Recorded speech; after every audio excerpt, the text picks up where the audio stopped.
بسم اللہ الرحمن الرحیم۔ آج کی مجلس کا ایک اہم سوال یہ ہے کہ ایک صاحب نے پوچھا ہے کہ ان کو پیشاب کے قطرے نکلنے کی بیماری ہے۔ جب بھی پیشاب کو جاتے ہیں، استنجا سے فارغ ہونے کے بعد کچھ دیر تک پیشاب کے قطرے نکلتے رہتے ہیں، جس سے بہت پریشانی ہوتی ہے۔ نماز وغیرہ کا اس سلسلے میں کیا مسئلہ بنتا ہے اور پاکی کو کس طرح حاصل کیا جائے، یہ ایک صاحب نے سوال پوچھا ہے۔ اس کا جواب یہ ہے، وضو کرنے کے بعد جب بھی پیشاب کا خطرہ نکل جائے تو اس سے وضو ٹوٹ جاتا ہے۔ اس لیے نماز کے دوران بھی، نماز کے درمیان بھی اگر کوئی خطرہ نکل آئے تو وضو اس سے بھی ٹوٹ جائے گا۔ اس صورت میں اس کو چاہیے کہ وہ دوبارہ وضو کر کے نماز میں شامل ہو جائے۔ اگر وضو کے لیے جانے کا راستہ نہ ہو تو نمازی حضرات کے سامنے سے بھی گزر سکتا ہے۔ دوسری بات، جس شخص کو پیشاب سے فارغ ہونے کے بعد بھی تھوڑی دیر کے لیے، جیسا کہ سوال کیا گیا ہے، پیشاب سے فارغ ہونے کے بعد بھی تھوڑی دیر تک چند خطرے آنے کا مرض ہو، تھوڑے تھوڑے خطرے نکلتے رہتے ہوں، تو ایسا آدمی پیشاب کرنے کے بعد کچھ دیر انتظار کرے۔ ایسا نہیں کہ پیشاب سے، استنجا سے فارغ ہونے کے بعد فوراً جا کر نماز میں کھڑے ہو جائے، ایسا نہیں، کچھ دیر انتظار کرے اور ایسی تدبیر اور ایسے کام کرے جس سے جسم ڈھیلا پڑ جائے اور وہ خطرے نکل جائے۔ بعض لوگوں کو 2-3 قدم چلنے سے پیشاب کے پورے خطرے نکل جاتے ہیں۔ شرمگاہ میں کچھ خطرے پیشاب کرنے کے بعد بھی باقی رہتے ہیں۔ بعض لوگوں کو وہیں پر تھوڑا کھنکارنے سے یا پھر کھانسنے سے وہ خطرے نکل جاتے ہیں، تو ان کو یہ کام کرنا چاہیے۔ بعض لوگوں کو ایک مرتبہ پھر بیٹھ کر اٹھنے سے وہ خطرے نکل جاتے ہیں، تو ایسے آدمی وہ طریقہ اختیار کرے۔ اور بعض مرتبہ بعض آدمیوں کو 2-3 قدم چلنے سے وہ خطرے نکل جاتے ہیں، تو ویسے آدمی کے لیے وہ کام کرنا چاہیے۔ تو بہرحال معلوم یہ ہوا کہ جو تدبیر اور جو کام اختیار کر کے جسم ڈھیلا پڑے، وہ خطرے نکل جائیں، وہ کام کرنا چاہیے۔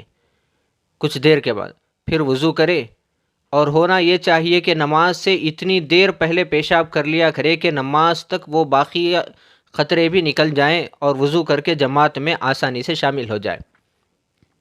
تو معلوم ہوا کہ یہ کام جلدی سے کرنے کا ہے، نہیں ہے آسانی سے۔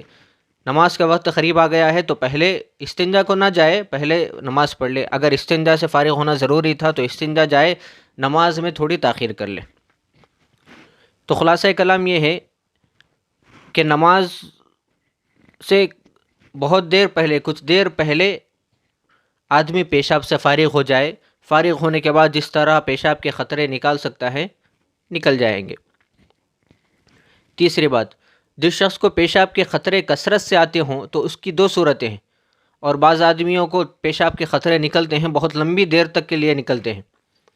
اگر نماز کا وقت ختم ہو جانے تک اس کے خطرے اتنے وقت کے لیے رک جاتے ہوں، مثال کے طور پر سمجھا جائے کہ ایک نماز کا وقت 2-3 گھنٹے تک باقی رہتا ہے۔ اب آدمی ایسا ہے کہ اس کو پیشاب کے خطرے 2-3-4-5 گھنٹے تک بھی نکلتے رہتے ہیں، ایک نماز کا مکمل وقت گزرنے تک بھی اس کو خطرے نکلتے رہتے ہیں، اور اتنا وقت نہیں ملتا جس سے وضو کر کے فرض نماز ادا کر سکے، تو یہ شخص معذور ہے۔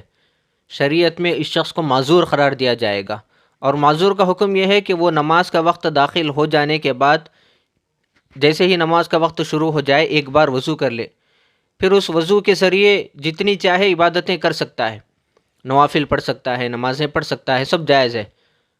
اگرچہ خطرے نکلتے رہے ہوں، اگرچہ خطرے نکل رہے ہوں، اسی خطرے نکلنے کی صورت میں بھی آدمی اسی طرح نماز وغیرہ پڑھ سکتا ہے۔ جیسے ہی وہ نماز کا وقت ختم ہو جائے تو اس کا وضو ٹوٹ جائے گا۔ اب پھر دوسری نماز کے لیے پھر سے نئے سرے سے وضو کرنا پڑے گا، جو پہلے وضو کیا تھا وہی وضو کافی نہ ہوگا۔ یہ حکم ہے معذور شخص کے لیے جس کو پیشاب کے خطرے ایک نماز کے مکمل وقت گزرنے تک بھی باقی نہیں رہتے۔ اس کو مثال سے سمجھیں، 12 بجے ظہر کی نماز کا وقت ہو رہا ہے مثال کے طور پر۔ اب آدمی 12 بجے پیشاب کو گیا تو اس کے خطرے نکل رہے ہیں، ظہر کا وقت ہے 3:30-4 بجے تک۔ اب اس آدمی کو ایسی بیماری ہے کہ 12 بجے سے لے کر 4 بجے 5 بجے تک بھی اس کو خطرے آتے ہی رہتے ہیں، کیا بھی کام کر لے وہ خطرے نہیں رک رہے، تو ایسا آدمی معذور ہے۔ تو اس شخص کے لیے جیسے ہی 12 بج جائیں استنجا سے فارغ ہو کر پاکیزہ کپڑے پہن کر ظہر کی نماز پڑھ لے، نوافل ہیں سنتیں ہیں سب پڑھ سکتا ہے، 4 بجے تک اسے گنجائش ہے، اسی وضو سے جو 12 بجے وضو کیا تھا اسی وضو سے مکمل نمازیں پڑھ سکتا ہے۔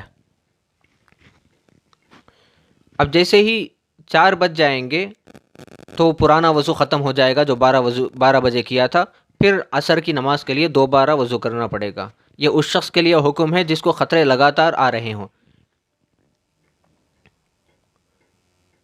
یہ حکم معذور کے لیے تھا۔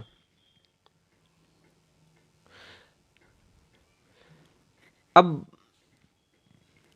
بعض آدمیوں کو اتنے لمبے دیر تک کے لیے تو خطرے نہیں نکلتے، کچھ دیر کے لیے نکلتے ہیں، اس کے لیے کیا مسئلہ ہے؟ اس کے لیے وہی مسئلہ ہے جیسا کہ ہم نے پہلے بتایا، ایسا آدمی نماز پڑھنے میں ابھی کچھ دیر باقی ہو تو اس سے پہلے استنجا سے فارغ ہو جائے، اور جتنے طریقے سے ہو سکتا ہے، جس طریقے سے اس کے پیشاب کے خطرے نکل سکتے ہیں سہولت کے ساتھ، وہ کام کر کے وہ تدبیر اختیار کر کے پیشاب کے خطرے کو نکال لے، اس کے بعد جا کے آسانی سے کپڑے وغیرہ بدل کر نماز ادا کر سکتا ہے۔ اب چوتھی بات یہ ہے کہ پیشاب کے خطرے، پوچھنے والے نے یہ بھی پوچھا ہے کہ پیشاب کے خطرے نکلنا کیوں ہوتا ہے، کس طرح اس سے چھٹکارا پایا جائے؟ تو اس کا جواب یہ ہے کہ پیشاب کا خطرہ نکلنے کا علاج یہ ایک بیماری کی وجہ سے ہو سکتا ہے، یہ ایک بیماری کی وجہ سے ہوتا ہے، اسی لیے یہ خطرے نکلنے کا علاج کسی مستند حکیم یا ڈاکٹر سے معلوم کیا جا سکتا ہے۔ ہم تو صرف اتنی بات بتا سکتے ہیں کہ پیشاب کے بعد خطرے نکالنے کے لیے ایسی تدابیر اختیار کرے کہ جس سے جسم ڈھیلا پڑ جائے، خطرے آسانی سے نکل جائے، جیسے کھانسنا، کچھ چل پھرنا، لیٹ جانا، بیٹھ جانا، یہ باتیں تھیں۔ اور یہ بات بھی سمجھنا ہے کہ بعض لوگوں کو صرف شک کی بیماری ہوتی ہے، خطرے تو ان کو کچھ نہیں نکلتے، بس خطرے نکلے جیسا محسوس ہوتا ہے، ایسوں کا کیا علاج ہے؟ تو یاد رہے کہ جب تک یقینی طور پر خطرے آنے کا ہمیں پورا یقین نہ ہو، اس سے وضو پر کچھ اثر نہیں پڑتا۔ جب خطرے آنے کا پورا یقین ہو گیا اور خطرے نکل گئے ہیں تو اس سے اثر پڑتا ہے۔ صرف خطرے نکلے ہیں نہیں نکلے ہیں، نکلے ہیں نہیں نکلے ہیں، صرف شک کی بنیاد پر وضو پر کچھ فرق نہیں پڑتا۔ شک دور کرنے کا آسان طریقہ یہ ہے کہ جب محسوس ہو کہ خطرہ نکل گیا ہے تو فوراً دیکھ لے، اگر واقعی میں خطرہ نکلا ہے تو ٹھیک ہے، ورنہ تو مطمئن ہو جائے، آئندہ کے لیے اس شک کی طرف ہرگز توجہ نہ دی جائے۔ ایک مرتبہ ایسا خطرے نکلے جیسا محسوس ہوا تو فوراً دیکھ لیا جائے، اگر خطرے نہیں نکلے ہیں تو اس کے بعد سمجھے کہ یہ اس کو شک کی بیماری ہے۔ اس طرح اس کا علاج کیا جا سکتا ہے، چونکہ یہ اہم مسئلہ ہے، بہت سارے احباب کو اس مرض کا احساس ہوتا ہے، بہت سارے احباب اس مرض میں مبتلا بھی ہوتے ہیں، ان کے لیے یہ مسئلہ تھوڑا تفصیل سے بتایا گیا ہے۔ اللہ تبارک و تعالیٰ سے دعا کریں، اللہ تبارک و تعالیٰ ہم تمام کو دین کی صحیح سمجھ نصیب فرمائے۔ آپ کے بھی کچھ سوالات ہیں تو کمنٹس میں پوچھ سکتے ہیں، انشاءاللہ ان کا بھی جواب دیا جائے گا۔ السلام علیکم ورحمۃ اللہ وبرکاتہ۔